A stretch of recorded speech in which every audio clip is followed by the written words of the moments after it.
Let's throw some jabs. The fight starts now! Welcome into Jabs. Todd Grisham filling in for the vacationing/slacking Chris Mannix alongside the Latin snake, Sergio Mora. How you doing, Sergio? Wonderful, Todd. Happy to see your face and not the other guy. Well, are you happy to see Jake Paul's face? Because it's coming back in prime time on pay-per-view this Sunday on Showtime as he faces off against MMA former UFC champion Tyron Woodley. Sergio, you've heard what he's been saying in the build-up to this fight, Jake Paul that is. Is he right now the biggest draw in boxing?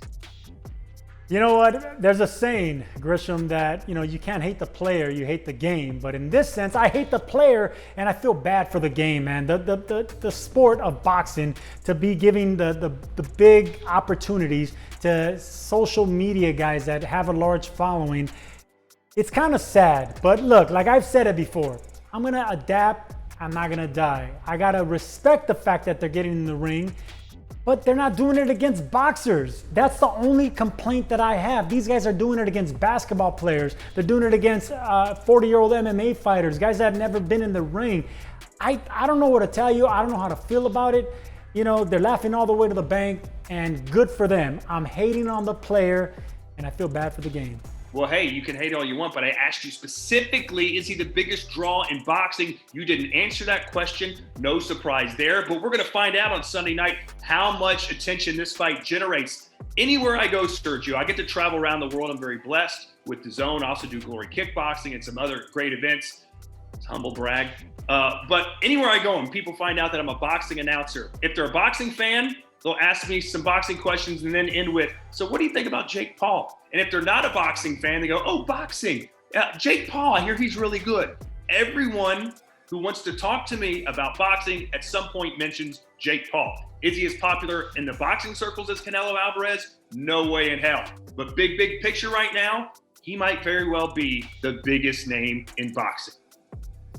Slap yourself, Todd Grisham, for having to say that. And you know what? I just threw up in my mouth a little bit right now, having to hear that and having to regurgitate. No, he's not the biggest star. He's never going to be the biggest star. And to compare himself as far as popularity to Ali and Mayweather and Mike Tyson, it shows you the these kids have, this new breed of social media sensations, the balls they have to be comparing themselves to legends like this just because they have a fan base. They found a niche or whatever the word is. They found a space to make a lot of money and they're bringing it to our sport, but they're not fighting real professional fighters. How can I respect that if they're not doing it against professional fighters? Until they start doing that, then the Latin snake will give them a salute. Until then, they're laughing all the way to the bank and I'm not having it.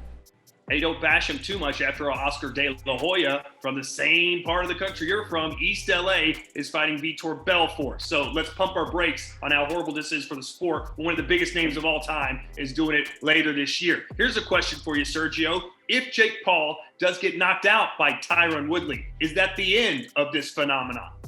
I certainly hope so.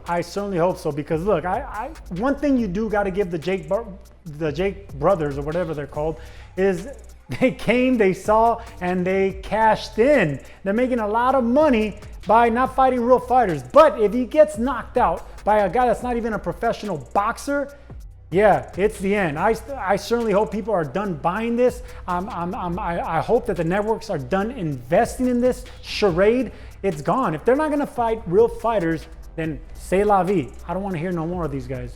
So you would say, if you're Jake Paul's manager, you need to fight real fighters, even if you're more likely to lose, get hurt, and make less money. That would be your advice to your fighter.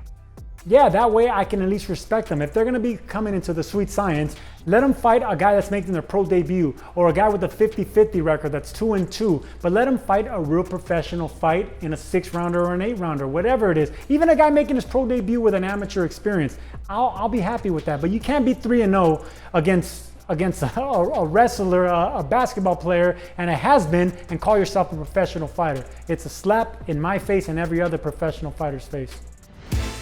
Well, Sergio, it looks like Jaime Munguia has a decision to make. The WBC has made a title eliminator between himself and Sergey Derevyanchenko.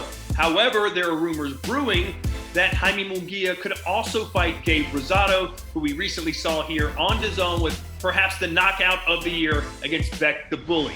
Sergio, if you're Jaime Munguia, which one of these two guys do you fight? Look, as a fight fan, you can't go wrong with neither Derevyanchenko or Rosado. But look, I've known Gabe Rosado for a long time, and I've seen him in wars. We've all seen him and appreciated him for everything he's done. He's shed blood, he's been in exciting fights, and he's only been stopped by the best, by champions. So I say this is his gold watch. Give it to Gabriel Rosado. He should have won against Daniel Jacobs. He came up short. He might have the knockout of the year or the comeback of the year with Beck the Bully. Give him this fight, because one thing about Rosado, aside from being in entertaining fights, he's going to give you everything he has. It's going to be a who knows what happens, and it's Gabe Rosado. It's going to be exciting. So I say Munguia, Rosado. You know they're going to meet in the middle of the ring, and if anyone deserves it, it's King Rosado, man. Give me that fight. By the way, don't always say that Gabe Rosado is an exciting fight, because he did fight Daniel Jacobs. It's in the boxing rec. We all saw the punch stats. God bless Gabe Rosado. I love him. I don't want him to hate on me, but that fight was absolutely boring by any standards. However, that's one fight out of 40 fights that he's had in his career. And mind you, he was a late bloomer. He started at 18 years old. He had no amateur experience. He learned on the job.